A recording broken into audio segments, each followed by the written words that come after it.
விஜய் அவர்களோட 27 ஆண்டுகள் பயணிச்சிருக்கீங்க. இப்போ வெளியில வந்ததுக்கு அப்புறம் வந்து நிறைய அவரை பத்தி விமர்சனங்களும் நிறைய குற்றச்சாட்டுகள் முன் வைக்கிறீங்க. என்ன காரணம் சார்? 8 ஆண்டுகளுக்குள்ள ஒரு பெரிய மாற்றங்கள் அவருக்குள்ள நம்ம பார்க்குறோம். எல்லாரையும் பழி வாங்குறது, தந்தை மீதே கேஸ் போடுறது. இந்த மனிதன் நாட்டை ஆளணும்னு நினைக்கிறாரு. என் நெஞ்சில் குடியிருக்கும் சொல்றாரு. அந்த வார்த்தைகளை கூட நம்ம இரவல் வார்த்தைகளை நம்ம தான் எழுதி கொடுத்த வார்த்தைகள். இன்னைக்கு எழுதி கொடுக்க பார்த்தீங்களா பாருங்க, நான் உச்சத்தில் இருக்கேன்னு ஒருத்தர் எழுதி கொடுக்குறாரு. எவன் ஒருவன் தன்னைத்தானே பெரியவன் சொல்றானோ சீக்கிரத்தில் கீழே வந்துவான் சார். அவருக்குள்ள கட்சி ஆரம்பிக்கணுன்ற எண்ணம் எப்போ வந்தது? எதனால அந்த எண்ணம் வந்துச்சு சார்? முதல்ல நிறைய சம்பாதிக்கலாம், அதிகார பலத்தில் என்ன வேணாலும் செய்யலாங்கிற ஒரு அந்த போதை சார். தமிழக வெற்றி கழகம் சரியான பாதையில் பயணிக்கிறதா? சிஎம் சார், சிஎம் அங்கிள், எவ்வளவு ஒரு ஆணவ போதை பாருங்க. எனக்கு தெரிஞ்சு இப்போ விஜய் பேசுறது விஜயே அல்ல, விஜய் பேசுறது அம்மா, நீங்கள் உலகத்திலே உங்களை மாதிரி ஒரு ஆட்சி பண்ண முடியாது.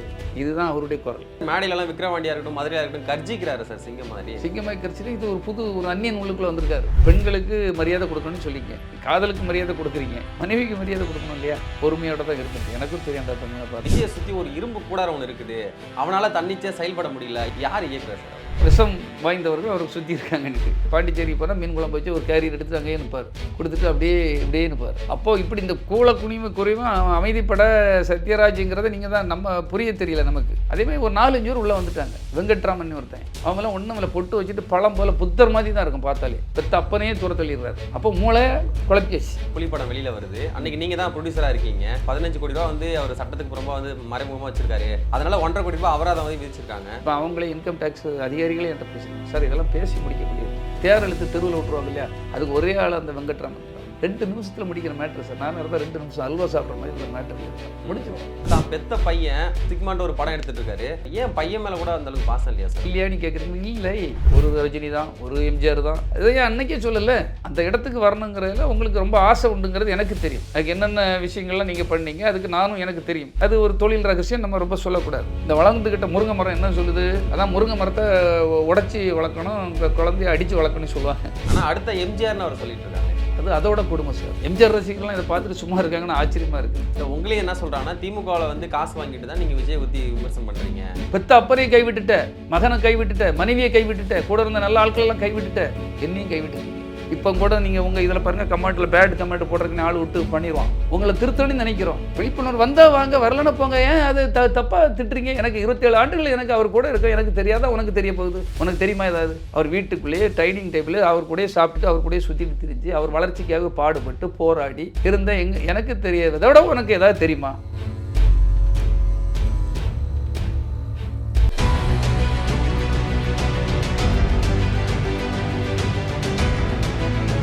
உலகெங்கும் வாழக்கூடிய தமிழ் சொந்தங்கள் அனைவருக்கும் வணக்கம். இன்றைய சிறப்பு நேர்காணல் நம்மோடு இணைந்திருப்பவர் விஜய் அவர்களுடைய முன்னாள் மேலாளர் திரு பி.டி. செல்வகுமார் அவர்கள். வணக்கம் சார்.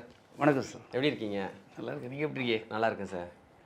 தமிழக வெற்றி கழகத்தினுடைய தலை விஜய் அவர்களோட 27 ஆண்டுகள் பயணிச்சிருக்கீங்க. இன்னைக்கு அவர் மிகப்பெரிய ஸ்டார், உச்சத்துலேருந்து நான் வந்திருக்கேன்னு சொல்கிறார். ஆனால் அவர் உச்சத்துலலாம் அப்போ கிடையாது. அன்றைக்கு காலகட்டத்திலேயே அவருக்கு பக்கபலமாக இருந்து 27 ஆண்டுகள் பணியாற்றிருக்கீங்க.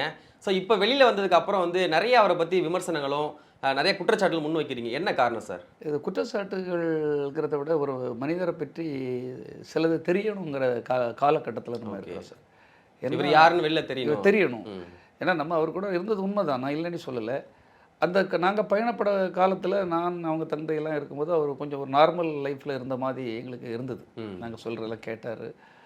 நார்மலான ஒரு பர்சனாக இருக்கிறது மாதிரி இருந்தது. ஒழுக்கம் இருந்தது, ஒரு வேலைகள்லாம் நம்ம செய்தோம். சில தவறுகள் இருந்தாலும் அதை நம்ம மூடி மறைச்சி தான் பண்ணிகிட்டு இருந்தோம். ஆனால் அதில் அவர் அந்த செயல்பாடுகளில் ஒரு பெரிய மாற்றங்கள் இல்லை. ஆனால் ஒரு குறிப்பிட்ட காலகட்டத்துக்கு பிறகு ஒரு குறைந்தது ஒரு 8 ஆண்டுகளுக்குள்ள ஒரு பெரிய மாற்றங்கள் அவருக்குள்ளே நம்ம பார்க்குறோம். எல்லாரையும் பழி வாங்குறது, ஒரு தந்தை மீதே கேஸ் போடுறது. சந்திரசேகர் அவர் மேலே கேஸ் போட்டவங்களுக்கு தெரியும். யாரையும் சேர்க்கறது கிடையாது, உறவினர்களை துரத்துறது, கூட வேலை பார்க்குறவங்களுக்கு ஒரு சின்ன இது கொடுக்கறது கிடையாது, மரியாதை கொடுக்கறது கிடையாது. இதெல்லாம் பார்க்க நமக்கு ஒவ்வொன்றா வர ஒரு இந்த மனிதன் நாட்டை ஆளணும்னு நினைக்கிறாரு, நாட்டை பிடிக்கணும்னு நினைக்கிறாரு. அப்போ அந்த நாட்டு மக்களுக்கு நல்லது பண்ணுறவங்க தானே இங்கே வேணும். சகஜமாக அந்த மக்களோட பழகிறவங்க, இந்த மக்கள் பிரச்சனை தெரிஞ்சவங்க, விவசாயிகளுடைய பிரச்சனை தெரிஞ்சவங்க, அடித்தட்டு மக்களுடைய உணர்வுகளை தெரிஞ்சவங்க, அவங்களுக்கு என்ன தேவை, நம்ம என்ன செய்யணும், 24 மணி நேரம் உழைக்க தெரிஞ்சவங்க. இப்போ இவங்க தானே வேணும் இன்னைக்கு. அந்த மக்களுடைய பிரச்சனைகள் எதுவுமே விஜய்க்கு தெரியாதா? தெரியாதுல்ல. எப்படி தெரியும் அவருக்கு? அவர் இவ்வளோ வருஷம் அவரும் தமிழ்நாட்டில் தானே சார் இருந்துட்டு இருக்காரு. எப்படி மக்களோட பிரச்சனை தெரியாமல் சார்? அவர் ஒரு கூண்டு கிளி மாதிரி வீட்டில் இருப்பார் சார், ரூமுக்குள்ளே இருப்பார், யாரையும் சந்திக்க மாட்டார். ஒரு ரசிகர்களை சந்திக்கணும்னா கூட யாராவது ஒரு ஊர்லேருந்து வந்திருப்பாங்க, சந்திக்க மாட்டாங்க. அவங்க அப்பா சொன்னால் சந்திக்க மாட்டாங்க. எனக்கு ஃபோன் அடிப்பார். நீ இப்போ சொன்னதான் கேட்பாரு. வந்து சொல்லணும்னா, சார் வந்திருக்காங்க, வெளியூர்லேருந்து வந்திருக்காங்க, உங்களை பார்க்க நினச்சி வந்திருக்காங்க சார், ஒரு ஃபோட்டோ எடுத்துகிட்டு போகிறேன்னு இருக்குது சார். அவன் ஒரு 10 பேர் எடுத்தோம்னா அவன் 1000 பேருக்கு போய் சொல்லுவான் சார். உங்களுக்கு தான் சார் அது புகழ் அப்படின்னு அவரை சொல்லி அது ஒரு வேண்டா வெறுப்பாகவே எழுப்பி வருவார். அப்படிப்பட்ட ஒரு கேரக்டர்.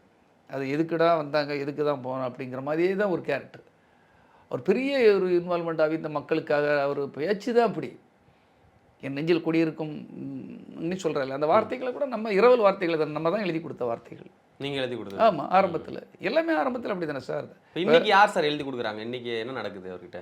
அதான் இன்னைக்கு எழுதி கொடுக்க பார்த்தீங்களா பாருங்கள், நான் உச்சத்தில் இருக்கேன்னு ஒருத்தர் எழுதி கொடுக்குறாரு. எந்த நடிகராவது அப்படி சொல்லுவாங்களா சார்? அது உங்களுக்கு எல்லா மதங்களையும் சொல்லியிருக்கு சார். பைபிளாக இருக்கட்டும், குரானாக இருக்கட்டும், எல்லா மதங்களையும் நான் படித்து பார்த்துருக்கேன் சார். எவன் ஒருவன் தன்னைத்தானே பெரியவன் நீ சொல்கிறானோ அவன் சீக்கிரத்தில் கீழே வந்துடுவான் சார். நான் உச்சத்தில் இருக்கேன். எப்படி உச்சத்தில் அப்படிங்கிறாரு. யார் உங்களை உச்சத்தில்? சரி, நீங்களே சொல்கிறீங்க, ரைட்டு. உச்சத்தை விட்டது யாராவது நம்ம கூப்பிட்டோமா? வாங்க வெத்தலை பார்க்க வச்சு நீங்கள் வந்து தான் ஆகணும்னு யாராவது ஒருத்தர் உங்களை வந்து கூப்பிட்டாங்களா? இல்லை, அதுதான் நான் கேட்கணும்னு நினச்சேன். அவருக்குள்ள கட்சி ஆரம்பிக்கணுன்ற எண்ணம் எப்போ வந்தது? எதனால் அந்த எண்ணம் வந்துச்சு சார்? முதல்ல அதிகாரம் பிடிச்சிட்டா நமக்கு எல்லாமே படை பலங்களோட நம்ம எல்லாமே பண்ணலாம், நிறைய சம்பாதிக்கலாம், அதிகார பலத்தில் என்ன வேணாலும் செய்யலாங்கிற ஒரு அந்த போதை சார். இல்லை, ஏற்கனவே ஒரு சினிமா துறையில் நல்லா வளர்ந்து வந்தப்போ மோடி அவரும் நெருக்கமாக இருந்தார், ராகுல் காந்தி கூட நெருக்கமாக இருந்தார், ஸ்டாலின் அவர்கள், கருணாநிதி அவர்கள் எல்லாரோட நெருக்கமாக இருந்தார், ஜெயலலிதா அவர்கள் கூட. அப்பயே அந்த ஒரு செல்வாக்குன்றது அவருக்கு இருந்துச்சுல்ல. தன்னோட அதிகாரத்தை பிடிச்சதுக்கு அப்புறம் தான் அந்த செல்வாக்குன்றது அடையுமா அவர்? அதிகாரம் வந்தால் எதை வேணாலும் பண்ணலான்னு ஒன்றும் வர முடியல சார். இன்னைக்கு அதிகார போதைங்கிறது வேறு, சினிமா போதை அது ஒரு போதை. இப்போ அதை பார்த்தாச்சு, நீ அதிகார போதையை பார்த்துருவோங்கிறது தானே சார். ஓகே. இப்போ எல்லாம் நம்ம சொல்ல முடியாது. எதுக்காக வராருன்னா பல காரணங்கள் இருக்கும் உள்ளுக்குள்ளே. அதிகாரம் வந்தால் என்னெல்லாம் பண்ண முடியும்னு உங்களுக்கு தெரியும். இல்லை, அந்த எண்ணம் வந்து இவருக்காக தோணுச்சா, இல்லை தன்னோட தந்தை சந்திரசேகர் அவர்கள் சொல்லி தான் நம்ம வந்து கட்சி ஆரம்பிக்கணும், முதலமைச்சர் ஆகணுன்ற எண்ணம் வந்துச்சா? இல்லை, இவருக்கே ஒரு காலகட்டங்களில் இப்போ ஒரு குருவினி ஒரு படம் பண்ணுறாரு சார். பண்ணும்போது அதை ரெட் ஜெயிட்டுக்கு பண்ணுறாங்க. உதயநிதி ஸ்டாலின் தான் ப்ரொடியூசர் பண்ணுறாரு. உதயநிதி ஸ்டாலின். அப்போவுமே அவருக்கு வருது, நம்ம ஏன் வரக்கூடாது? காரணங்கள் வேறு நிறைய இருக்கலாம். ஆனால் நம்ம ஏன் வரக்கூடாது, நம்ம ஏன் முதலமைச்சர் ஆகக்கூடாது? ஆனால் ஆரம்ப காலகட்டத்தில் முதல்வன் படம் வரும்போதெல்லாம் வந்து அவருக்கு அரசியல் அந்த ஆர்வம் இல்லாததுனால அந்த படத்தையே வேணான்னு சொல்லிட்டாரு. அதுக்கப்புறம் இந்த காலகட்டத்தில் தான் அரசியல் ஆர்வம் வந்துச்சுன்னு சொல்கிறீங்களா? அது முதல்வன் படம் வேண்டான்னு சொன்னது ஒரு சின்ன சம்பள பிரச்சனை சார், தெரியாமல் சொல்கிறது. ஓகே, சம்பள பிரச்சனை இல்லை, அது வேண்டாம். இப்போ அரசியல் காரணத்தினால? அது அரசியல் காரணங்கள் இல்லை. அரசியல் காரணம்னா அது நல்ல படம்ல சார், மிஸ் பண்ணது. கண்டிப்பாக இப்போ வரைக்கும் வருத்தப்படும்.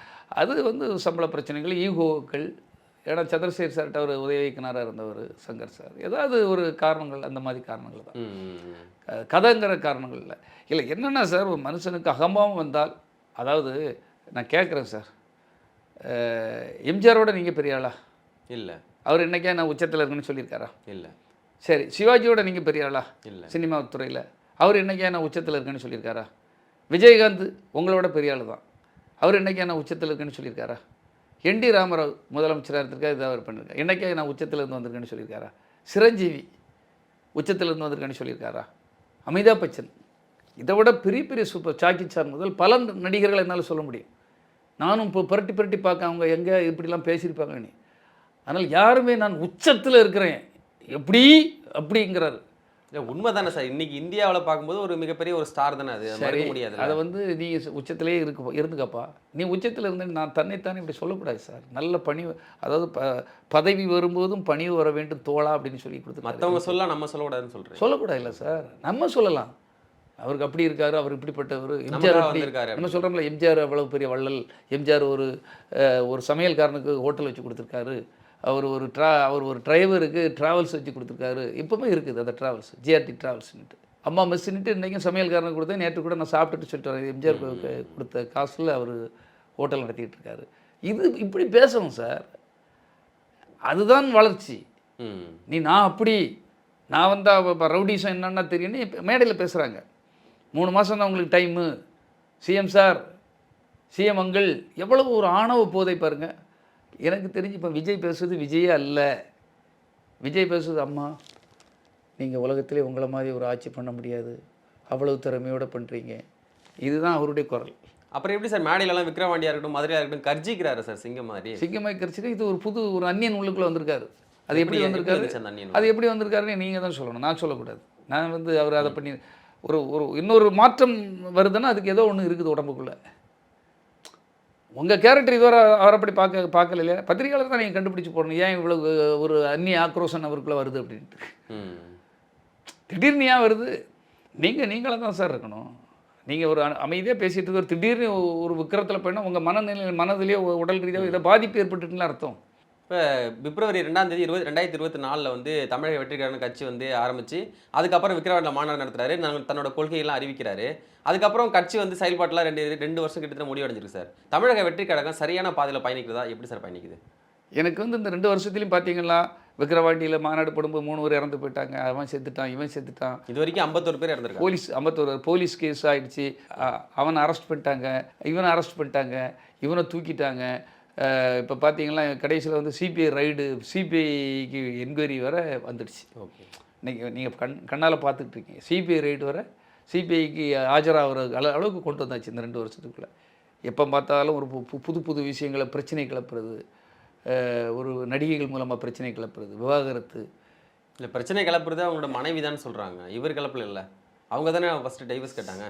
டைவர்ஸ் கேட்டது அவர் சார். அது டைவர்ஸ் கேட்டபடி நடந்தது யார்? என்ன நடந்தார்? 27 ஆண்டுகள் ஒரு பெண் உங்க கூட வாழ்ந்துருக்கு சார், ஒரு மனைவி. அதுவும் ஒரு உறவுகள், சொந்த பந்தங்கள் எதுவும் இங்கே இல்லை அந்த அம்மாவுக்கு. எல்லாம் தெரியும் இல்லையா உங்களுக்கு? ஒரு வெளிநாட்டிலிருந்து ஒரு இலங்கை தமிழ் பெண். அந்த பெண் இங்கே வந்து நம்பி வந்திருக்குது. அந்த பெண்ணை 5 ஆண்டுகள் 6 ஆண்டுகளாக நீ வந்து ஒரு அறையில் பூட்டி வச்சு கொடுமைப்படுத்துகிறேன்னு சொல்லியிருக்குது. எந்த பெண்ணும் வெளியே வந்து சொல்லாது. இப்படி பொறுத்து தான் பார்த்துருக்கு. பொறுமையோட தான் இருந்திருக்கு. எனக்கும் தெரியும் அந்த பெண்ணை பார்த்துருக்கேன். நீங்கள் அந்த காதலிச்ச காலகட்டத்தில் கூட நீங்கள் கூட இருந்திருக்கேன். நம்ம லவ் டுடே பூவே உனக்கு டைமில் தான், அந்த டைமில் தான் அந்த பொண்ணு வந்தது. கொஞ்சம் கொஞ்சமாக ஒரு அண்ணாடி தான் சொல்லி இதாக இருக்கும். ஒரு பணிவு வரத்தான் செய்யும் பெண்களுக்கு. சரி, 27 ஆண்டுகளும் நீங்களும் பொறுத்து தானே போயிருக்கீங்க கூடல. அப்போ ஏதோ ஒரு தவறு நடக்கணும், அந்த தவறை சரி பண்ணணுமா வேண்டாமா? ஒரு பெண்களுக்கு மரியாதை கொடுக்கணும்னு சொல்லிங்க. நீங்கள் காதலுக்கு மரியாதை கொடுக்குறீங்க, மனைவிக்கு மரியாதை கொடுக்கணும் இல்லையா? ஒரு மனைவியை நீங்கள் ஒரு சர்வசாதாரணம் நினச்சா அவங்களை துன்புறுத்திருக்கீங்க. அவங்க சொல்லியிருக்காங்க அந்த வார்த்தைகளை பார்த்தீங்கன்னா, உடல் ரீதியாகவும் மன ரீதியாகவும் துன்பப்படுத்தியிருக்கீங்க. ஆட்டோமேட்டிக்காக அதில் கிரிமினல் கேஸ் வந்துடுது. உடல் ரீதியாக நீங்கள் துன்பப்படுத்தினா கிரிமினல் கேஸ் ஆகிடும் இல்லையா? அந்த அம்மா கிரிமினல் கேஸுக்குள்ளே போகலை. துன்பப்படுத்தக்கூடாதுல்ல சார். ஆனால் இப்போ கேஸை வாதாடுறதுக்கு வீட்டுக்குள்ளேயே தன்னை சேர்க்க மாட்டார் சொல்கிறாங்க. ஏன் வீட்டுக்குள்ளே சேர்க்க மாட்டாரு? அதான் சார், அதுக்கு பேர் தான் என்ன வார்த்தைகளை சொன்னால் இதை தற்கொலைகள் உடனே இது பண்ணி கேட்பாங்க. அதுக்கு நீ அணில்கள் காத்துக்கிட்டு இருக்கு. என்ன அதுக்கு பேர் அர்த்தம் என்ன? வீட்டுக்குள்ளே சேர்க்கக்கூடாது. ஒரு பெண் அப்படியே விடலாமா சார்? தவிக்க விடலாமா சார்? உன்னை நம்பி வந்து டிவோர்ஸ் ஆனதுக்கு அப்புறம் வந்து உனக்கு எனக்கு சம்மந்தம் இல்லைன்னு சொல்லி நம்ம அனுப்பிடலாம். ஆனால் அதுக்கு முன்னாடி வரைக்கும் அவங்க மனைவி தானே. உங்களுக்கு உரிமை இருக்கு இல்லையா? அப்போ அது பண்ணக்கூடாதுங்கிறது கூட தெரியலையே, சொல்லிக் கொடுக்க ஆள் இல்லையே. சொல்லிக் கொடுக்கலையா? இல்லை உனக்கு தெரியலையா? முதல்ல உங்களுக்கு தெரியணும். நீங்கள் ஒரு தலைமை நாட்டு ஆளுன்னு நினைக்கிறவங்க. ஒரு ஆள் கூட பாதிக்கப்படாமல் வாழ்க்கையை நீங்கள் நாட்டை ஆளணும். ஒரு மன்னனாக இருக்கட்டும், அரசனாக இருக்கட்டும், ஒரு ஆளுறவங்க வந்து இந்த மக்களுக்கு, எந்த ஒரு மக்களுக்கும் எந்த ஒரு துன்பமும் இல்லாமல் பிரச்சனையும் இல்லாமல் அவங்க வாழ வைக்கிறவன் தான் தலைவன். ஆனால் நீங்கள் உங்கள் வீட்டில் உள்ள உங்கள் மனைவியை சரியாக பார்க்க முடியலையே. அவங்க இவ்வளவு ஒரு சஃபரிங் அனுபவிச்சிருக்காங்களே. அப்போ உங்களுக்கு அந்த மனநிலையில் ஏதோ ஒரு கோளாறுபடி இருக்குது. அது எது இந்த சமீப காலமாக இந்த 8-9 ஆண்டுகளுக்குள்ளே உங்களுக்குள்ளே ஏதோ ஒரு அந்நியன் புகுந்த மாதிரி நீங்கள் அப்படி செயல்படுறீங்க, அவ்வளோதான். இப்போ அவருடைய தந்தை எஸ்.ஏ. சந்திரசேகர் சொல்கிறாங்க ஒரு பேட்டியில், விஜயை சுற்றி ஒரு இரும்பு கூடாரம் ஒன்று இருக்குது, அதை உடச்சி அவன் பையன் வெளில வரணும், சுதந்திரமாக அவன் இருக்கணும், அவனால் தன்னிச்சையாக செயல்பட முடியல, இவங்கெல்லாம் சேர்ந்து அவனை இயக்கிட்டு இருக்காங்கன்னு சொல்கிறாங்க. யார் இயக்குறா சார் அவரை? அவர் இரும்பு கூடுன்னு ஒன்றும் சொல்லியிருக்கேன். நான் இன்னொரு வார்த்தை அவர் சொல்லியிருக்காரு, நல்லா படித்து பார்த்தீங்களா, விஷ வலைக்குள்ளே சிக்கிட்டாரு. விஷ வலைன்னா விஷம் வாய்ந்தவர்கள் அவருக்கு சுற்றி இருக்காங்கன்னுட்டு. யார் அது? ஏன்னா நிறைய பேர் இருக்காங்க. ஸோ நம்ம யார்? எல்லாரும் தான் சார் வந்து இப்போ ஒரு புஷி ஆனந்த் அவர் தான் அவனை வேலைக்கு வச்சது. ஆமாம், புஷியானந்த் தான் நியமிச்சு 2011க்கு மேலே வந்தவர் தானே சார். இப்போ ஃபீல் பண்ணுறாரு சார், ஏன்டா அவனை உள்ளே விட்டோன்னு நான் ஃபீல் பண்ணுறேன். ஒரு மீன் எடுத்துகிட்டு வருவார் சார், மீன் குழம்பு நல்லா வச்சு கொண்டு வருவார் சார், கேரியில் வச்சுட்டு அப்படியே வச்சுட்டு அப்படின்னு இருப்பார். ஐயா சாப்பிடுங்க சரி. அவர் அதில் மிரள்றாரு. மீன் குழம்பு கொண்டு வர்றது ஒரு பெரிய மேட்டரா? அப்படி தான் வர்றாரு. இப்போ பாண்டிச்சேரி போனால் மீன் குழம்பு வச்சு ஒரு கேரியர் எடுத்துகிட்டு அங்கேயே நிற்பார், கொடுத்துட்டு இப்படியே நிற்பார். அப்போது இப்படி இந்த குறைவும் அமைதிப்பட சத்யராஜுங்கிறத நீங்கள் தான் நம்ம புரிய தெரியல நமக்கு. நானும் அதை பார்த்துட்டு தான் இருக்கிறேன். அவரை பற்றி எத்தனையோ பிரச்சனைகள், கந்து வட்டி, நில வாங்குறது விற்கிறதுல பிரச்சனைகள், சிக்கல்கள் நிறைய இருக்குது. அப்போது இதெல்லாம் ஒரு சீனியர் டைரக்டருக்கே அதை கண்டுபிடிக்க தெரியலையே. இன்றைக்கி அவர் சொல்கிறார், அவன் குடும்பத்தை பிரிச்சுட்டான், இன்றைக்கி அவன் அப்படி தான் பண்ணுவான். ஒரு சாமானியன் அவன் இருக்க வேண்டிய இடத்துல அவனை வச்சுருக்கணும். அதேமாதிரி ஒரு 4-5 பேர் உள்ளே வந்துட்டாங்க. வெங்கட்ராமன் ஒருத்தன், அவங்களாம் ஒன்றும் இல்லை, பொட்டு வச்சுட்டு பழம் போல் புத்தர் மாதிரி தான் இருக்கும், பார்த்தாலே புத்தரை பார்த்த மாதிரியே இருக்கும். அப்படி பார்ப்பாங்க சார், அப்படி டக்குன்னு உள்ள நுழையிறக்குள்ள போய் சார் அவங்க உள்ள பார்த்துக்கிட்டு சார் அவங்க மேலே கொலை கேஸ் இருக்குன்னு கேள்விப்பட்டேன், இல்லை அவங்க மேலே ஏகப்பட்ட சிக்கல் சார் பார்த்துக்க சார், இப்படி ஒரு நொடியில் போட்டு விட்டு க்ளோஸ் பண்ணிட்டு போயிடுவான். அதாவது இங்கே பற்றி இங்கே இந்த ஒருத்தரை பெற்றி போட்டு விட்டு அதில் ஒரு அந்த தன் பதவியையும் தன்னுடைய இதையும் வளர்த்துக்கிடுவாங்க இல்லையா, அதில் முதல் இடத்துல இருக்கிறது மற்ற புஷியானந்தர் சொல்லுவாங்க, நான் அவரை கூட சொல்ல மாட்டேன், வெங்கட்ராமன் ஒருத்தன். 51 வயசாகுது, அவர் எத்தனையோ அனுபவங்கள் இருக்கும், ஏன் இதெல்லாம் நம்புறாரு கண்மூடித்தனமான? அதுதான் சார், அதுதான் ஒரு வகையான நோயின்னு சொல்கிறோம் இல்லையா சார். நல்லவங்க இன்னொன்று சார், கடவுள் வந்து நிறைய அள்ளி கொடுத்துருவார், கெட்டவங்களுக்கு அள்ளி கொடுத்துருவார்னு ரஜினி சார் தான் சொல்லியிருக்காரு. ஆனால் கை விட்டுருவார் அப்படின்னு சொல்லுவாங்க. கெட்டவங்களை ரொம்ப சோதிப்பார், ஆனால் கைவிட மாட்டார்னு சொல்லியிருப்பார். இப்போது விஜய்க்கு என்ன, நிறைய அள்ளி கொடுத்துட்டாரு, நிறைய அள்ளி கொடுத்துட்டாரு. இன்னொன்று சொல்லுவாங்க, கடவுள் ஒருத்தனை சோதிக்கணும்னா முதல்ல அவன் பணம் புகழெல்லாம் பிடுங்க மாட்டாரான், நிறைய கொடுத்துருவாரான், அவன் மூளையை குழப்பிடுவாரான். அவன் மூளையை முதல்ல அட்டாக் பண்ணுறதே மூளையை தான் அட்டாக் பண்ணுவாரான். இப்போ மூளை என்ன செய்யும், உங்களை மாதிரி ஒரு நல்லவன் வந்திருப்பான், உங்கள் கூட இருப்பான், அவன் கெட்டவன் மாதிரியே தெரியும், சந்தேகத்திலேயே பார்த்து அவனை தூர தள்ளிடுவான், பெத்த அப்பனையே தூர தள்ளிடுறாரு. அப்போ மூளை குழப்பியாச்சு, கெட்ட சிந்தனை உள்ளவன் அவ்வளோ அப்படியே உள்ளே வந்தாச்சு. இல்லை, முதல்ல அவருக்கு வாய்ப்பு கொடுத்தது அவங்க அப்பா தான். முதல்ல 5 படங்கள் வந்து அப்பா தான் டைரக்ஷன் பண்ணி உள்ளே வராரு. அதுக்கப்புறம் தான் நாளைய தீர்ப்பு மூலியமாக வந்து விஜயகாந்த் அறிமுகப்படுத்தி நீங்கள் சொல்கிற மாதிரி ரஜினிகாந்த் அவர்கள் அந்த பூஜை போட்டு அந்த படம் வந்து ஹிட் ஆகுது விஜயகாந்த் நடிச்சதுனால. அதுக்கப்புறம் தான் நடிகராக ஏற்று உள்ளே வராரு. அன்றைக்கு வந்து சினிமாவில் வரும்போது சரி அவங்க அப்பா தான் காரணமாக இருந்தார், அரசியலுக்கு வரும்போது அவங்க அப்பா தான் ஒரு ஆளுமையாக இருந்து அவர் வழிகாட்டி கொண்டு வந்தார். ஏன் இன்னைக்கு அப்பா வந்து ஒதுக்கி வச்சிருக்காரு, வீட்டுக்குள்ள கூட சேர்க்க மாட்டார், என்ன காரணம்? சார் எல்லாமே அவங்க அப்பாவில் தான் சார் நடந்தது. சார் இப்போ நாளைய தீர்ப்பு ஒரு ரஜினிகாந்த் சார், அன்றைக்கி இப்போ நானும் கூட தான் இருக்கேன். ரஜினிகாந்த் சார் பூஜைக்கு வராரு, யாருக்காக வராரு, உச்சத்தில் இருக்கா நீ உனக்காக வந்தார். சரி, அடுத்த படம் இந்த படங்கள்லாம் கொஞ்சம் சுமாராக போச்சு. உடனே அண்ணன்டா பேர் என்ன பேரை சொல்லி செந்தூர பாண்டியுடைய அண்ணன்டா அப்படின்னு சொல்லி செந்தூர பாண்டியுடைய தம்பிடான்னு சொல்லி நீ நடிக்க வைக்கிற அளவுக்கு விஜயகாந்த் கூட்டிட்டு வர்றாரு. யார் கூட்டிகிட்டு வரா, அவங்க அப்பா தான். ஒன்னாலேயே வந்தது. அப்போ ஒவ்வொன்றையும் நீங்கள் பார்க்கணும். அப்போது உன்னுடைய புகழை வெளியே கொண்டு வரக்கு பிடி செல்வகுமார் அப்போ தேவைப்பட்டார், பத்திரிகையாளராக ஒரு பிஆர்ஓ, என்ன அவர் தான் கொண்டு வராரு சந்திரசேகர். அப்போ ஒரு எவ்வளோ மூலக்காரராக வேலை பார்த்துருக்காரு. ஒரு பூய உனக்காக இன்னொருத்தர் ஹீரோக்கு போன படம் நீங்கள் கேள்விப்பட்டீங்களா? இப்போ சௌத்ரி சார்லாம் நான் என்கிட்ட ரொம்ப ஃப்ரெண்டு, விக்ரமன் சார் ஒரு கதை ரெடி பண்ணி வச்சு பேசிகிட்டு இருக்கும்போது லைட்டாக கேள்விப்பட்ட உடனே நான் சந்திரசேகர் சாரே கூப்பிட்டு அது பிரசாந்துக்கு போகிற படத்தை உனக்கு வாங்கி தரேன். அப்போது உன்னுடைய நெட்வொர்க்கை எப்படி வேலை பார்க்குற ஆட்கள், உங்கள் அப்பா ஒரு பெரிய டைரக்டர், அவர் வந்து இறங்கி வந்து வேலை பார்க்குறாரு, களத்தில் நல்ல ஆட்களை அவங்க கூட வைப்ரேஷன் உள்ளவங்களெல்லாம் வைக்கிறாரு. எதுக்கு, தன் பையன் கரெக்டாக வரணும், கரெக்டாக அந்த களத்தில் போட்டிக்கு நிற்கணும் அப்படின்ட்டு. ஏன்னா ரஜினி, கமல், விஜயகாந்த் நீ பெரும் ஜாம்பவங்கள் இருக்கிற இடத்துல அவனை கொண்டு வரணும்னு சொல்லி ஒரு போராளிகளாக ஒரு வாரியர்ஸ் மாதிரி நம்ம கூட நிற்கிறோம். ஆனால் அதெல்லாம் உங்களுக்கு இப்போ இன்றைக்கி புதுசாக வரவனுக்கு எவனுக்கும் அதை சொல்லியும் தர மாட்டேங்கிறான், மறந்துட்டீங்க. ஒரு மேடையில் பேசும்போது என்ன சொல்லியிருக்கணும், முதல் மேடையில் என்ன சொல்லியிருக்கணும், என்னுடைய இந்த வளர்ச்சிக்கு காரணம் என் தந்தை, என்னுடைய வளர்ச்சிக்கு காரணம் என் கூட இருந்தவங்க, என்னுடைய வளர்ச்சிக்கு காரணம் இயக்குனர்கள், என் வளர்ச்சிக்கு காரணம் என் கூட முதன்மை பணியாளராக இருந்த பிடி செல்வகுமார். நான் என்ன சொல்லணுங்கிறக்கா சொல்ல இது ஒரு தர்மம். நான் அந்த அளவுக்கு வளர்ச்சி என்னை மேடையில் வந்து நிற்கிறேன், என்னுடைய ரசிகர்கள் சொல்லணுமா சொல்ல வேண்டாமா சார்? இதில் ஏதாவது ஒன்று சொன்னாரா? அப்போது நீயும் சரியில்லை, உனக்கு ஸ்கிரிப்ட் எழுதி தாரவும் சரியில்லை, நன்றிங்கிறது ஒன்று இருக்குல்ல சார்? நன்றி இல்லைல்ல உனக்கு, உங்களுக்கு ஒரு விக்ரமான ஒரு டைரக்டரு, எவ்வளோ பெரிய நல்ல டைரக்டர், பாசில் மாதிரி ஒரு டைரக்டர், காதலுக்கு மரியாதை தந்த ஒரு திருப்பாச்சி சிவகாசி மாதிரி நல்ல ஆக்ஷன் படம் தந்த ஒரு பேரரசு, ஒரு திருமலை மாதிரி ஒரு நல்ல படம் தந்த ஒரு ரமணா,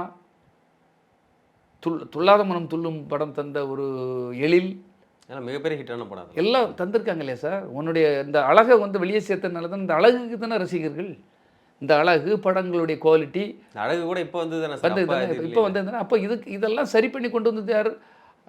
டைரக்டர்கள், கதாசிரியர்கள், பாடலாசிரியர்கள், music directors, cameraman, makeup man, costumer, fight master, எவ்வளோ பேர் உனக்காக உழைச்சிருக்காங்க சார். யாருமே ஒரு வார்த்தை சொல்லலையே சார். அன்றைக்கி 2015 காலகட்டத்தில் தான் புலி படம் வெளியில் வருது. அன்றைக்கி நீங்கள் தான் ப்ரொடியூசராக இருக்கீங்க. அப்போ வந்து பார்த்தீங்கன்னா இந்த கேஸ் வந்து இன்போரி நடந்துட்டு இருக்குது. 15 கோடி ரூபா வந்து அவர் சட்டத்துக்கு புறம்பாக வந்து மறைமுகமாக வச்சிருக்காரு. அதனால் 1.5 கோடி ரூபா அபராதம் வந்து விதிச்சிருக்காங்க. ஸோ அது எப்படி சார், என்ன நடந்துச்சு சார்? அதான் சார், இந்த வெங்கட்ராமன் மாதிரி உள்ள ஆட்கள் இருந்தாங்கன்னா பகையை உருவாக்கிடுவாங்கன்னு சொல்கிறாங்க இல்லையா? இப்போ அவங்களே இன்கம் டேக்ஸ் அதிகாரிகளே என்கிட்ட பேசுகிறீங்க சார், இதெல்லாம் பேசி முடிக்கக்கூடியது. கேஸ் ஏன் போடுறாங்க, யூகோ கிளாஸை டச் பண்ணுவான் அவன். விஜயை நாங்களே பார்த்துருவோம் சார்ப்பா போய். அது விஜய்க்கே தெரியாது. விஜய்கிட்ட போய் சார் என்ன சார் அவங்க பெரிய இது, அவங்க அவர் என்ன பெரிய இதாக நடிகரான்னு கேட்டாங்க. அப்போ விஜய்க்கு கோவம், அப்போ கேஸ் போடுங்கம்மா. இங்கே அவங்கக்கிட்ட ஒன்று சொல்லி அங்கே வேறு மாதிரி பேசுவான், இங்கே வந்து சொல்லி இங்கே வேறு மாதிரி பேசி அதை கேஸ் ஆக்கி அதை தேர் இழுத்து தெருவில் விட்டுருவாங்க இல்லையா. அதுக்கு ஒரே ஆள் அந்த வெங்கட்ராமன்கிறவங்க. Simple matter sir. ஒரு அது ஏரியல்கிட்ட ஏதோ பிரச்சனை சார் கேட்டு இப்படி தான் சார் அப்படி தான் சார். ஒரு டேபிளில் 2 நிமிஷத்தில் முடிக்கிற மேட்ரு சார். நான் இருந்தால் 2 நிமிஷம் அல்வா சாப்பிட்ற மாதிரி உள்ள மேட்ருகள் இதெல்லாம் முடிச்சிடும்.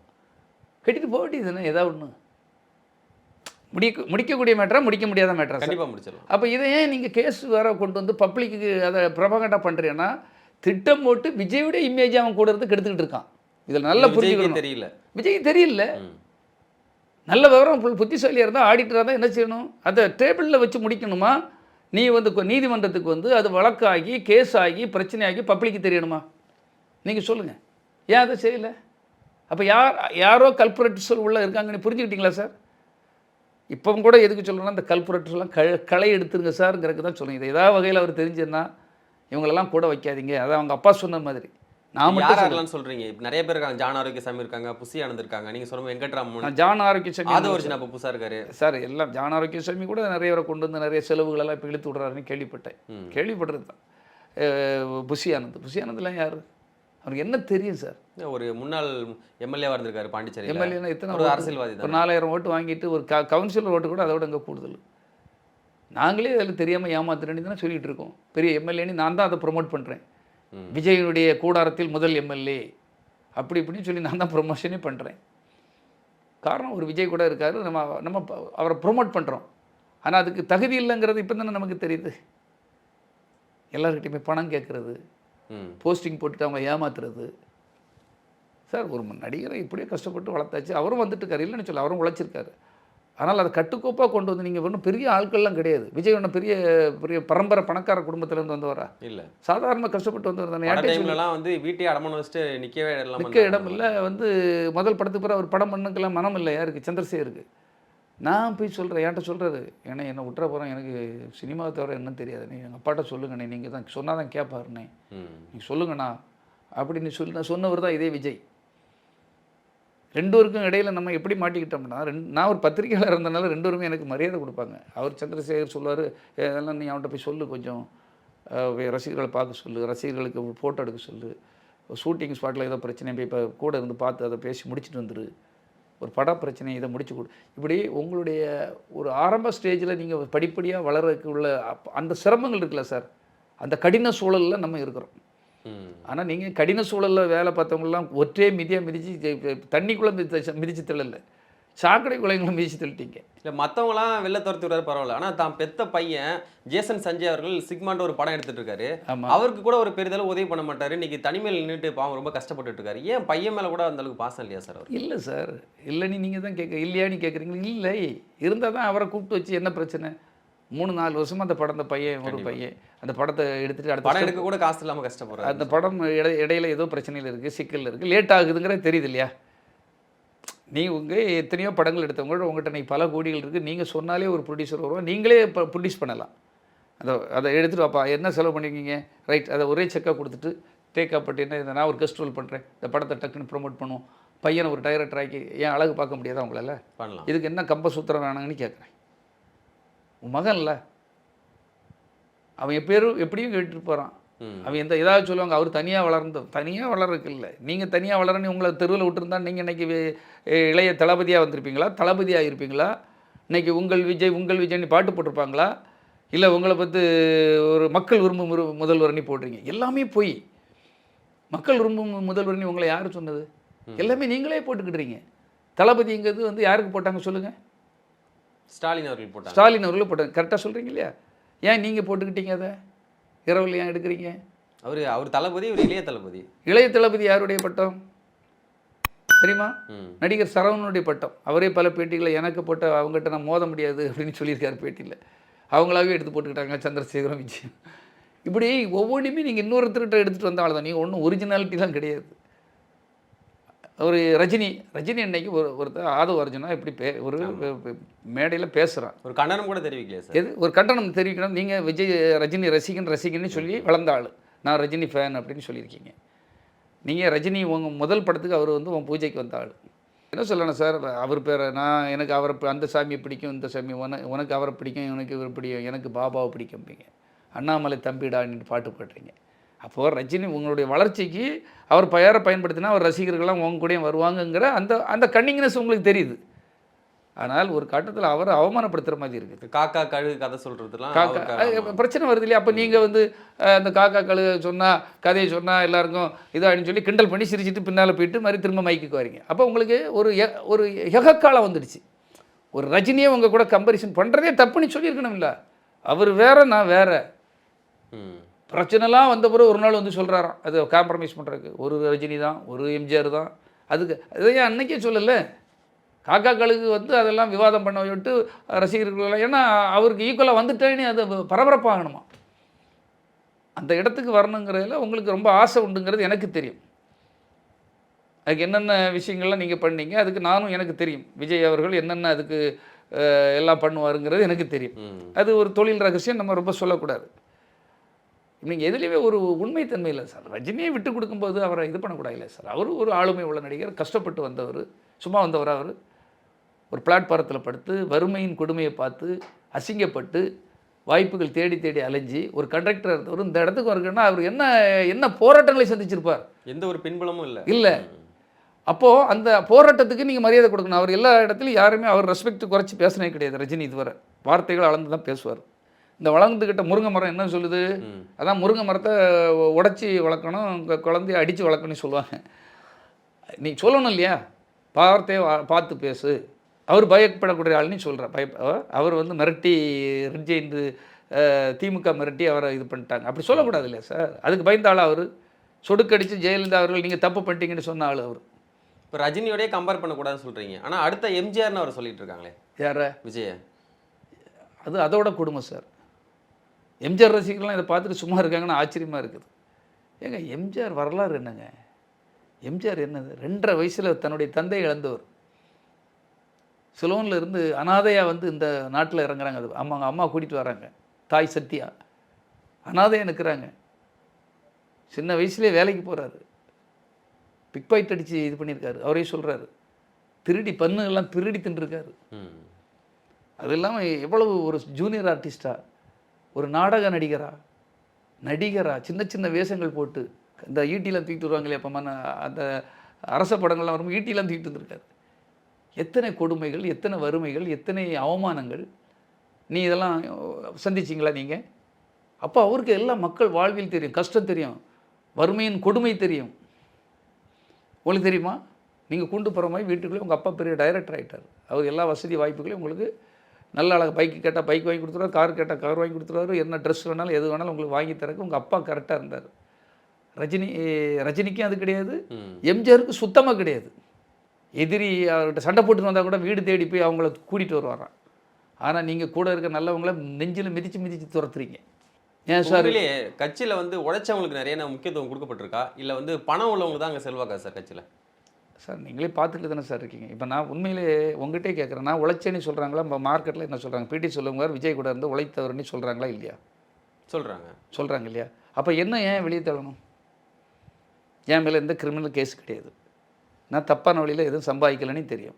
இதே சினிமா துறைக்காக போராடிக்கிட்டு இருக்கேன், பத்திரிகையாளர் இருந்திருக்கேன், பிஆர்ஓ இருந்திருக்கேன், உங்களுக்காக உழைச்சிருக்கேன். என்ன காரணம்? ஆனால் ஆதரவு வரைஞ்சாமல் ஒரு திருட்டு லாட்ரி, கள்ள லாட்ரி, ஒரு பெண்ணை ஏமாற்றி கல்யாணம் கட்டி அந்த வீட்டுக்குள்ளே பணக்காரனை அந்த பண ஆசையில் அங்கே பல பொய்களை சொல்லி அந்த பெண்ணுக்கிட்ட 10 வயசை குறைச்சி சொல்லி அந்த பெண் வந்து ட்ரீட்மெண்ட்டுக்கு வந்த இடத்துல ஏமாற்றி அந்த பெண்ணை வலுக்கட்டாயமாக எங்கள் குடும்பத்துக்குள்ளே புகுந்துட்டான், ஆமை புகுந்துடுச்சு, அமாவாசை புகுந்துடுச்சுன்னு யார் சொல்கிறா? சார்லஸ் மார்ட்டின் கரெக்டாக சொல்கிறேன். அப்போது ஒரு அந்த உன்னுடைய மனைவியுடைய தம்பியே இப்படி சொல்லும்போது அவங்ககிட்ட அப்பி பிடிக்கிறீங்க. அவன்கிட்ட என்ன ப்ளஸ் இருக்குன்னுட்டு? பணம் தான் காரணமா? பணம்.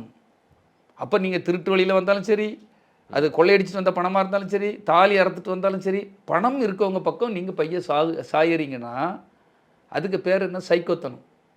இப்போ வேட்பாளர்லாம் எதன் அடிப்படையில் சார் எடுத்துறாங்க? இப்போ அதன் அடிப்படையில் தானே பண்ணுறாங்க. யார்கிட்ட பணம் இருக்குது? நீங்கள் ஒரு வார்த்தை சொன்னாங்க, புஷியானது பெரிய கை தட்டினேன், நானே கை தட்டினேன்.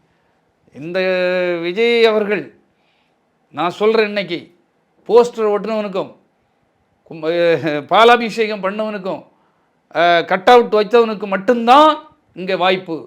வேற எவ்வளவு பெரிய ஆளாக இருந்தாலும் சரி, பணத்துக்கு அடி பண்ணிடுற ஆள் விஜய் கிடையாதுன்னு சொல்லி பேசல. நீங்களும் பார்த்துருப்பீங்க. அப்போது அதுக்கு பிறகு இப்போ அது நடக்குதா? நடக்கலன்றீங்களா? எங்கே நடக்குது? இந்த 7 பேர் சொல்கிறோம் இல்லையா சார், 7 பேரில் யார்? அதில் ஒரு ஆள் செங்கோட்டையும் வந்திருக்காரு, இப்போ புதுசாக வந்திருக்காரு.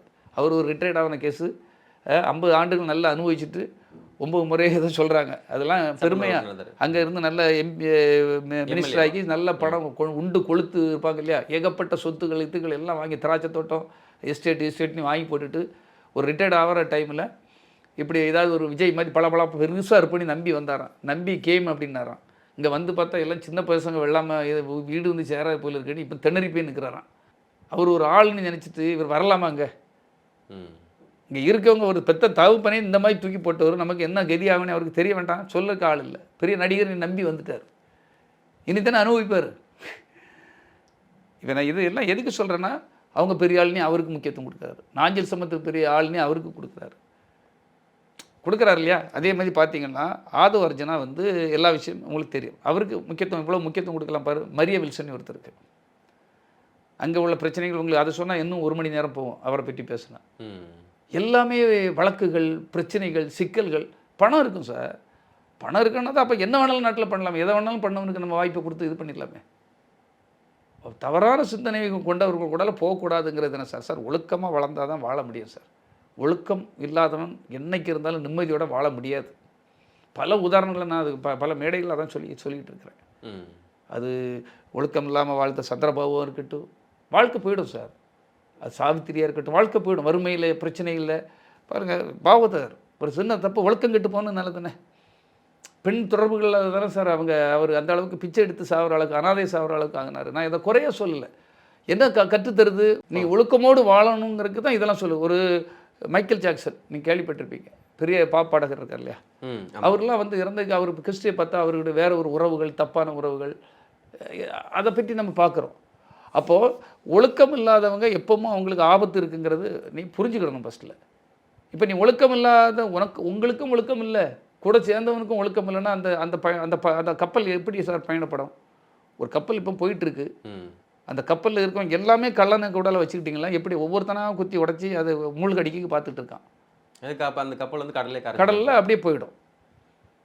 ஆனால் நான் எதுக்காக இதெல்லாம் இவ்வளவு விளக்கம் சொல்லிட்டு இருக்கேன்னு என் ரசிகர்கள் பாவம். அந்த ரசிகர்களை தவறாக பயன்படுத்திட்டு இருக்காருன்னு நினைக்கிறீங்க? தவறாக தானே சார். வந்து திடீர்னு வாங்கங்கிறாங்க, அண்ணன் கூப்பிடுறாரு வாங்கம்பார் புஷி, அவ்வளோத்துக்கும் ஃபோன் பண்ணி நீ குட்டத்தோடு வந்துரு, செல்ஃபி எடுக்கலாம், அதை எடுக்கலாம், இதை எடுக்கலாம்னு சொல்லி ஏமாற்றி அவன் கண்டு வட்டிக்கு கடன் வாங்கி அவன் வந்துடுவான். ஒருத்தர் இதே மாதிரி ஒரு பொம்பளை பேசியிருக்கு இதில் ஒரு பொண்ணு, என் புருஷன் ஆட்டோ ஓட்டுறவர் 2-3 தடவை போனால் கந்து வட்டிக்கு வாங்கிட்டு மாநாட்டுக்கு போனார்.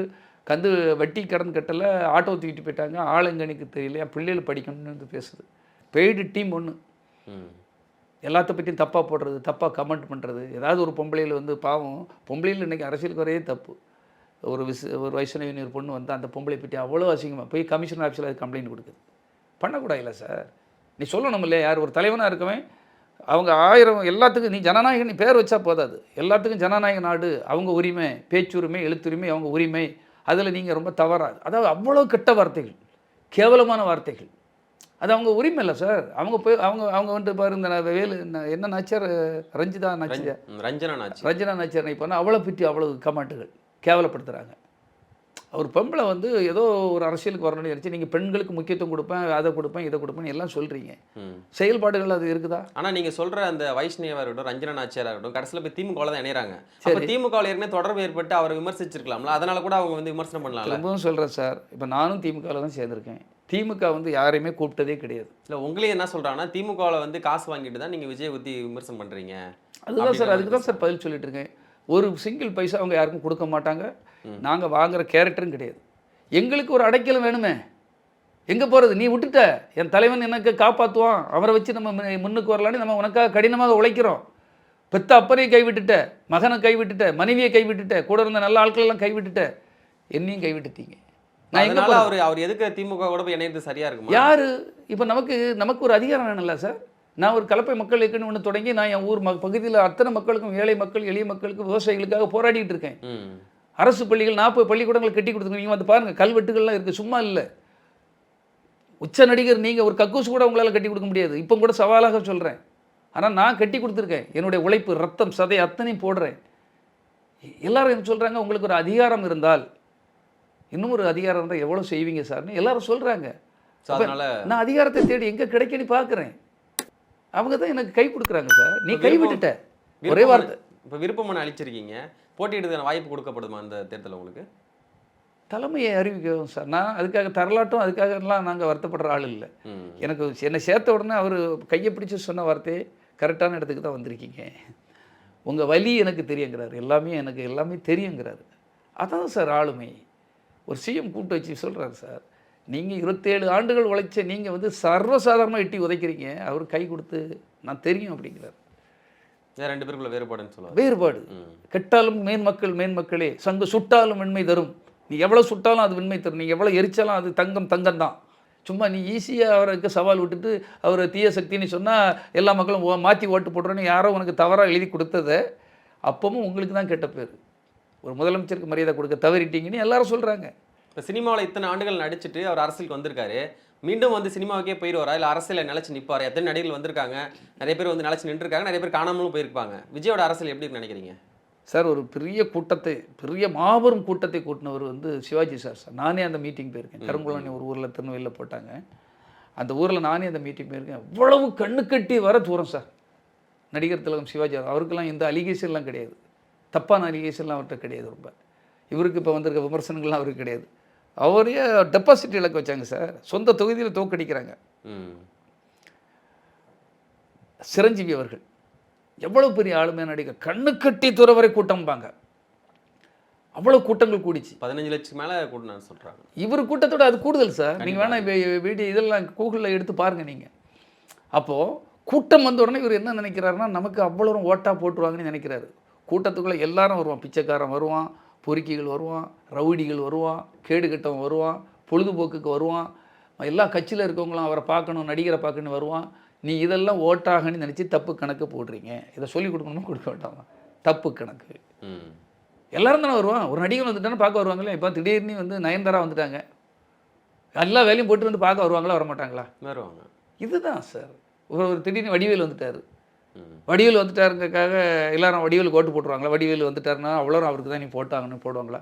நானே ஒரு நடிகை கூப்பிட்டு போனேன் ஒரு தேர்தல் 2 வருஷத்துக்கு முன்னால். ஒரு பெரிய நடிகை தான். என்ன கூட்டம், அவ்வளோ பெரிய கூட்டம். சிம்ரன் கூட்டம்னா கூட்டம், கட்டுக்கடங்காத கூட்டம். கண்டிப்பாக வெற்றி தான் அப்படின்னு நம்ம நினச்சோம். ஆனால் அந்த கேண்டிடேட் தோக்குறாரு. உண்மை. அப்போ அந்த நடிகைக்கு வர கூட்டம் ஓட்டாகும் என்று தப்பு கணக்கு போடாதீங்க. மக்களை வந்து தவறாக நீங்கள் நினைக்காதீங்க. நீங்கள் கண்டிப்பாக பாடம் அனுபவிப்பீங்க. ஏன்னா நீங்கள் செயல் திட்டக்குள்ளே வாங்க. இந்த ஏழை இளைஞர்கள்லாம் எவ்வளோ கஷ்டப்படுறாங்க. வேலை வாய்ப்பு இல்லாதவங்களுக்காக ஏதாவது தொழில் தொடங்க. உங்களுக்கு 250 கோடி வாங்குறீங்களா சார்? பாதி பணம் இந்த ஏழை ரசிகர்களுக்காக. ஒரு 100 பேருக்கு ஆட்டோ வாங்கி கொடுத்து வேலை பாரு, விஜய் ஆட்டோ அப்படின்னு போட்டு ஓட்ட விடு. பெண்களுக்கு ஒரு சுய தொழில் தொடங்க இது பண்ணுங்கள். விவசாயிகளுக்கு நானே ஒரு திட்டம் கொடுத்தேன். செங்கல்பட்டுலேருந்து கன்னியாகுமரி வரை 12 கோடி ரூபா தான் பட்ஜெட்டு. எல்லாம் ஆறுகளை சுத்தப்படுத்துங்க, என்ஜிஓக்களை கூப்பிடுங்க, ரசிகர்களை கூப்பிடுங்க, இப்படி பயன்படுத்துங்க. ஏதாவது சவால் விட்டுக்கிட்டு சவால் பிரச்சனை, கூட்டத்தை அதிகமாக கூட்டி காட்டினா தான் மேலே பேரம் பேசலாம், இங்கே பேரம் பேசலான்னு. நீங்கள் ஒரு கரூர் சம்பவத்தில் நம்ம எதுக்கு திரும்ப வருத்தப்படுறோன்னா, இறந்ததெல்லாம் நம்ம தமிழர்கள் சார். அதாவது இந்த கூட்டத்தை கூட்டின யார் சார்? விஜய் தான் கூட்டினார். இந்த டேட்டை ஃபிக்ஸ் பண்ண யார் சார்? அவங்க தான். நேரத்தை ஃபிக்ஸ் பண்ண யார் சார்? அவங்க தான். அப்புறம் இந்த நேரத்துக்கு வருவனி சொன்னது யார் சார்? அவங்க தான் சொன்னாங்க. எழுந்தாங்க, ஆனந்த் அவர்கள் சொன்னாங்க. சரி, அந்த நேரத்துக்கு கரெக்டாக நீங்கள் வந்தீங்களா? வரல. ஏன் வரல? சரி, ஒன்றும் தம்பி வர நடத்தும் போது அங்கே தாமதம் ஆயிடுச்சுன்னு அப்படி அந்த வார்த்தையே சொல்லக்கூடாது சார். நீ தனி ஃப்ளைட்டில் வாரீங்க, வேணால் ஒரு 1/2 மணி நேரம் 1 மணி நேரம் ஒரு தாமதத்துக்கு காரணம் சொல்லலாம் சார். தனி ஃப்ளைட்டில் வாரீங்க, அதான் புரிஞ்சுக்கிடணும். அப்போது நீங்கள் கரெக்டாக வரணும்னு நினச்சா வரலாம், தாமதப்படுத்துறீங்க. அது ஒரு குறுகிய இடம், இதில் இந்த இடத்த எடுக்காதீங்க. சரி, 2 மணிக்குள்ளேன்னா அந்த வெயில் டைமில் கொஞ்சம் கூட்டம் கம்மியாக இருக்குன்னு நினச்சி எடுத்து ஏதோ ஒன்று பண்ணி ஓகே பண்ணிட்டாங்க. ஆனால் இவ்வளோ தாமதப்படுத்துறீங்க ஏன்னு கேட்குறாங்க போலீஸ் அதிகாரிகள். அவர் வாராருன்னு சொல்லி சமாளிக்கிறீங்க. அந்த கூட்டம் பிரச்சனையாகணும் உடனே இதில் இனி நடத்தாதீங்க, நிறைய அசம்பாவிதம் நடக்குன்னு சொல்கிறாங்க, ஓன் பண்ணுறாங்க. எஸ்பி ஓன் பண்ணுறாரு. ஓன் பண்ண அப்புறம் நீங்கள் செத்தாலும் சாகட்டும், கலவரம் வந்து சாகட்டும் அப்படின்னு நினச்சி, அது கலவரம் வந்து செத்தாக தான் பப்ளிசிட்டி ஆகணும்னு நீங்கள் நினைக்கிறீங்க. இதுதான் உண்மை. ஏன்னா கூட இருக்கிற எல்லாம் யமகாத கண்ணன்ல உயிரை பறிக்கக்கூடியவங்க அவ்வளோ உன் கூட இருக்கிறாங்க. கள்ள கூட்டணி, தவறான சிந்தனை உள்ளவர்கள், தவறான பப்ளிசிட்டி பண்ணுறவங்கெல்லாம் அவங்க கூட இருக்காங்க. இப்போ இதிலெல்லாம் இளவு வீடு விழுந்தால் தான் பப்ளிசிட்டி ஆகும் சார், உங்களுக்கு கிரேஸ் இருக்குன்னு வெளியெல்லாம் பரகும், அப்படி சொல்லியே தான் பண்ணுறாங்க. அதன் அடிப்படையில் தானே இவ்வளவு அன்னைக்கு இறந்துட்டாங்க இல்லையா சார்? சரி, 1 2 வரனா பரவாயில்ல, எவ்வளோ தண்ணி குடிக்க, சரி ஒரு அடிப்படை விஷயம் சார், குடிக்க தண்ணி கூட கொடுக்க முடியாதா அவங்களால? அப்போ இவ்வளவு கொடுமைப்படுத்தி இதனால் இந்த நாட்டுக்கு என்ன நல்லது, இந்த மக்களுக்கு என்ன, அவ்வளோ இறந்து போயிட்டாங்க இல்லையா? இறந்த உடனே அங்கே நிற்கண்டாமா? என்ன சொல்லிக்கணும்? என் உயிர் என்ன, என்னுடைய ஒவ்வொரு ரசிகனும் என் உயிருங்கிறீங்க, என் தமிழ் மக்களுங்கிறீங்க, நம்ம உறவுங்கிறீங்க, தாய்மாமன்கிறீங்க, என் அண்ணன் தம்பிங்கிறீங்க. அவ்வளோ இறந்துட்டோம்னு என்ன ஓட்டம் ஓடுறீங்க? அவ்வளோ ஓட்டம் ஓடணுமா? நில்லுங்க. அதுக்கப்புறம் 1.5 மாதம் கட்சியை இல்லை, நான் என்ன சொல்லனா, மற்றவங்கெல்லாம் சொல்கிறீங்க உயிருக்கு பிரச்சனை, மற்றவங்க உயிரெலாம் உயிர் கிடையாது. அப்போ உன் உயிருக்கு நீ அவ்வளோ முக்கியத்துவம் கொடுக்குறல்ல? அப்போ சுயநலம் அங்கே எவ்வளோ, எப்படிப்பட்ட சுயநலம் ஓடுறீங்க? சரி, நீங்கள் ஓடுனா ஓடுங்க, உங்கள் ரசிகர் மன்றத்தில் உள்ளவங்க, அந்த மாவட்ட தலைவர்கள், இவங்க உங்களுடைய புஷியானது முதல் அத்தனை பேருக்கும் ஒரு ஆர்டர் போட்டு என்ன செலவாகனாலும் நம்ம தான் பார்த்துக்கணும், அந்த உயிர்களை காப்பாற்றுங்க, அந்த அந்த அந்த உயிர் உடைமை சொந்தங்களுக்கெல்லாம் நம்ம தான் நின்று உதவி பண்ணணும், எல்லாரும் அங்கே நில்லுங்க, நான் வரேன். இப்போ நைட்டு தானே கொஞ்சம் இது, காலையில் வந்து ஒவ்வொரு இடத்தையும் பார்க்க யார் ஒன்றை வந்து கொல்லக்கு வருவா? ஆனால் நீங்கள் 15 நாளாக ஓடிட்டு அவன் மேலே பழி, இவன் மேலே பழி, போலீஸ் அதிகாரிகள் மேலே பழினா, போலீஸ் அதிகாரிகள் அவங்க வீட்டு நாய்களா? அவங்களுக்கும் குடும்பம் இருக்குல்ல சார், அவங்களுக்கும் உயிர் இருக்குல்ல சார், அவங்களுக்கும் தண்ணி குடிக்கணுமா குடிக்க வேண்டாமா சார்? அவங்க இடத்து வெயிலில் காஞ்சி சாகணும். சைக்கோ மாதிரி நீங்கள் வந்து வேடிக்கை பார்த்து சிரிச்சிட்டு இருப்பீங்க, அப்படி உள்ளுக்குள்ள பார்த்தீங்களா தெரியும், சிரிச்சிட்டு இருப்பார், அப்படி லைட்டை ஆஃப் பண்ணி ஆன் பண்ணி சிரிச்சிட்டு இருக்கிறார். அவங்கள பற்றி யோசிக்கணும் சார், ஒரு ரசிகனை பற்றி யோசிக்கணும், அவனும் குடும்பம் இருக்குல்ல சார். நான் குறை சொல்கிறேன்னு நினைக்காதீங்க, தப்பு பண்ணாதீங்க சார். பாவம் கணக்கில் ஏன் அந்த பாவங்கள் வந்து உங்களை சும்மா விடாது. அப்போ உங்களுடைய மெயின் மோட்டோவே என்ன? இந்த அப்பாவி ரசிகர்களை ஏமாற்றி, கைத்தட்டி ஏமாற்றி, டயலாக் பஞ்சு டயலாக் அது இதுன்னு பேசி அவங்க வேலையை கெடுத்து, தொழிலை கெடுத்து, அவங்கள்ட்ட கொஞ்சம் கொஞ்சம் இருக்க காசையும் பிடிக்கிட்டு வந்து பிளாக்கில் டிக்கெட் வாங்கி, கடைசியில் கும்பாபிஷேகம் பண்ணி, பாலாபிஷேகம் பண்ணி, கட் அவுட் வச்சு, கடைசி வரை அவன் மைண்டை வந்து இது இப்படியே ஆக்கி, நான் அண்ணன் வந்துட்டேன், உன் தம்பி நிற்பேன், உன் தாய்மாமன் நிற்பேன், உனக்கு அண்ணனாக நிற்பேன், தம்பி எந்த தம்பியாக நிற்பேன்? ஒரு பச்சை மட்டும் அடி தான் வாங்கியிருக்கான ஒரு இடத்துல.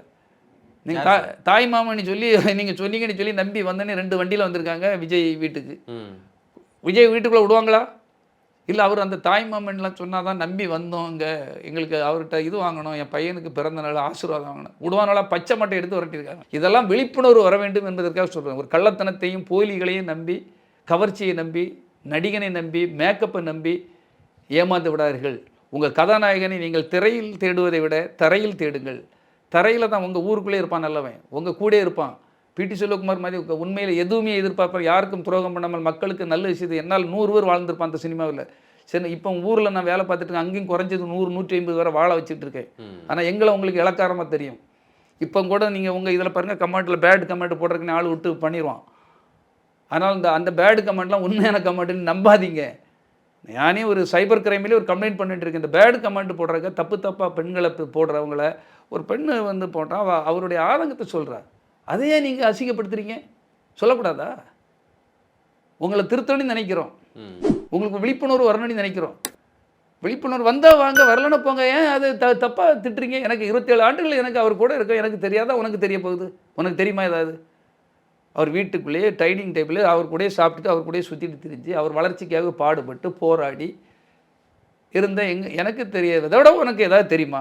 அப்போ நான் சொல்கிறேன், விழிச்சிக்கடா, உன் குடும்பத்தை பாருடா, உன் பிள்ளையை பாருடா, உங்கள் அப்பா அம்மாவை பாருடா, நீ வளர்றதுக்கு எதாவது வழி உண்டு, அதை பாருவா, வேலையை பாரு, தொழிலை பாரு, அதுக்கு போராடு, சுய தொழில் பண்ணு. நம்ம சொல்கிறது சரியா தப்பா சார்? எதுக்கு சொல்கிறோம்? உனக்காக தான் இப்போவும் சொல்லிக்கிட்டு இருக்கேன். ஒரு நடிகரை நம்பி மாய வலையில் நீ மாட்டிக்கிடாத. அவங்க அப்பா சொன்ன மாதிரி சூழ்ச்சியில் என் மகன், மாய வலையில் விஷ வலையில் மாட்டி என் பையன் சிக்கிட்டு இருக்கான் மாதிரி நீங்கள் சிக்கிறாதீங்க. ஏதோ தோல்வி கண்டு இப்போ கூட நீங்கள் தேவையில்லாமல் பணத்தை செலவு பண்ணீங்களா, தோற்று போனீங்களா? விஜய் பார்க்கக்கூட முடியாது, அதுதான் உண்மை. ஏனென்றால் விஜய்க்கு தோல்வி பிடிக்காது. தோற்ற ப்ரொடியூசர் வந்தாலும் பார்க்க மாட்டார், தோற்ற டைரக்டர் வந்தாலும் கண்ணுலேயே முடிக்காதுங்க பாரு. படம் எல்லாம் எடுத்தது அவராக தான் இருக்கும், அவர் தான் கதை தீர்வு பண்ணியிருப்பார், அவர் தான் நடிச்சிருப்பார், ஹீரோ. படம் ஓடிச்சுன்னா டபுள் மடங்கு சம்பளம், அதை கொண்டாடுறது, விழா கொண்டாடுறது எல்லாம் விஜய்.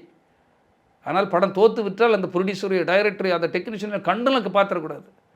அப்படிப்பட்ட ஒரு கேரக்டரு நீங்கள் நாளைக்கு 2 கோடி ரூபாய் இழந்துட்டோம், 3 கோடி ரூபாய் இழந்துட்டோம், பணத்தை எடுத்து நம்ம தலைவர் தருவார்னு நீங்கள் நம்பி வந்தால் அந்த பக்கமே பார்க்க முடியாதுங்கிறதான் உண்மை. அவரை ஏறெடுத்து கூட பார்க்க முடியாது, ஒரு ஃபோட்டோ கூட எடுக்க முடியாது, ஒரு ஆறுதலுக்கு ஒரு வார்த்தை கூட அவர்கிட்ட இருந்து வாங்க முடியாது என்பது தான் நிசர்த்தமான உண்மை. இதுக்கு மேலே நான் உங்களுக்கு புரிய வைக்கணும்னா என்ன, வேற எங்கேயாவது இருந்தால் வேற்று கிரகத்தில் தான் உங்களுக்கு புரிய வைக்கணும். நிறைய விஷயங்களை கூட பகிர்ந்தீங்க. மிக்க மகிழ்ச்சி. நன்றி சார். நன்றி சார். சாட்டை எடுத்து நாட்டை திருத்து இளம் தலைமுறை.